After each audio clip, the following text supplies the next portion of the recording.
Hello and welcome to another episode of Borg Tries to Fix It. Big, long hiatus since the last video. I had some health problems, but I'm back on it. I know I kept saying we're going to be doing the exhaust on the car, but something new came up that I want to show you that we're going to have to take care of today. So, let's check it out. Okay, let me show you what the concern was with this transmission that I put in there. If you look, we have some pieces of metal and a nice slurry here, very gritty. So would this have worked? Maybe. But if we're gonna do this, we might as well do it right. So I'm gonna show you something we lucked into. It's gonna take a little bit of work, but let me show you now what we're going to be doing. Okay, so check this out. This is the transmission that I just took out of the car. And this was the one that you saw the pan a minute ago that had all the pieces in it. This was a Facebook Marketplace special, unknown, but the guy said it was fine when he took it out of his Pontiac Firebird. Anyway. So being a Buick, Pontiac, or Oldsmobile, the shape of the bell housing has this little thing here. Now, that's going to come into play in just a minute. So, out of the blue, friend of a friend had this. It is a completely rebuilt by TCI Automotive Turbo 350. It's actually built up a little bit, can handle up to 500 and something horsepower, a lot more than we need, but I was able to get it for a ridiculously cheap price because the person who had it decided to go with a 4-speed automatic instead of the Turbo 350 3-speed. Now, the caveat is that if you look up here, I don't know if you can see it, but it's a peak. So this is for a Chevy. Now, I talked to the people at Summit, I talked to some other hot rodder guys, and they said all I needed was this, an adapter plate to go from a BOP, Buick Oldsmobile Pontiac engine, to a Chevy Turbo 350 transmission. With how cheap I got this, and the fact I know it's rebuilt, this is worth the risk. If it dies, it dies, we buy a new transmission, whatever, but, you know, I think it's worth a try, considering, you know, we have the transmission. This wasn't that expensive, so we're going to put this part goes on the engine, and then the transmission bolts up to that. So I'll come back after I get this kind of on the engine and show you how that works. Okay, so the adapter plate is on right here. It has some flathead screws that hold it on in a couple of spots on the block, and then there's a spacer that goes into the flex plate to make up the space for this.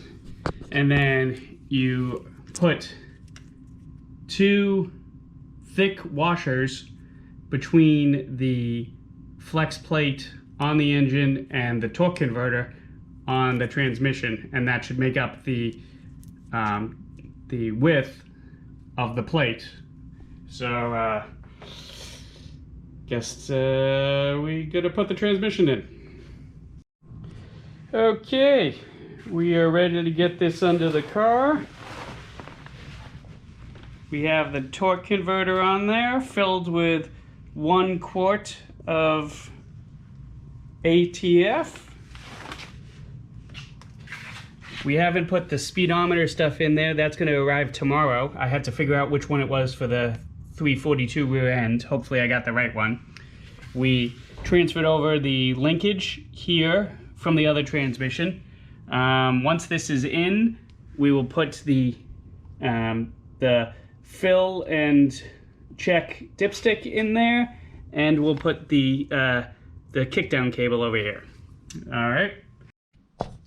Okay, the transmission is in. I'm sorry I didn't film it, but I was on a roll and I'm working alone, so this actually went really easy, went in nicely. The plate was really good. All the holes lined up. The only thing was the dowel pins weren't quite long enough, so I had to make sure that the transmission jack got it exactly where it needed to be. But it actually went right in. I still got to hook up the torque converter, which is what I'll show you in a minute underneath there. But let me just show you a little bit underneath here. You can see the transmission there. I do like the bottom of the transmission actually has a drain plug, which TH350s didn't have originally, so that's nice. The pan has been replaced. I mean, it's a little blingy, but I don't really care. The cross member worked perfectly. Even though it was an 1/8 of an inch back, it still lined up with the holes and the slots and everything, and it looks really good, so I'm really happy with that. Okay, so we are under the car, torque converter, flex plate, and you can see that I have these shims in here. So what you want before, right now the torque converter is pushed all the way in here, and what they say you want is you want an 1/8 of an inch of play, but no more than 3/16. So what I got here is it's a bunch of shims here. This is 1/8 of an inch, and that fits in there and has a little bit of play. So that means that's more than 1/8 of an inch, but it's definitely less than 3/16 of an inch.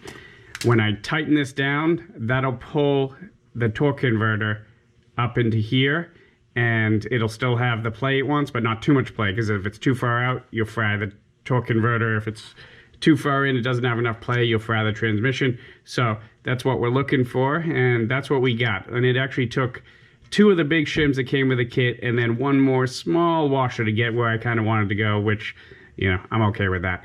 So I'm gonna do this, tighten this up in all 3 spots, you know, and I have this cool little nifty tool here for turning the engine from the flex plate here, which is really nice.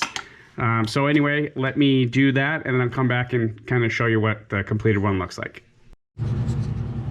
Okay, we get some light on this situation. All right, so we're all tightened up on between the flex plate and the torque converter. All right, I tightened up these bolts on the tray because it said they might be loose. Most of them weren't, but we're all good. Everything looks in order, so I think we're good. Back together.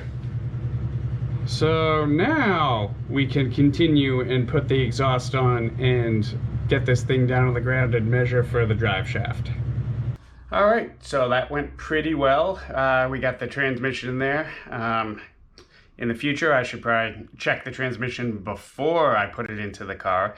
But anyway, live and learn. This worked out really well. We got a great deal on that transmission, and pretty sure that it's going to be, you know, bulletproof since it's brand new.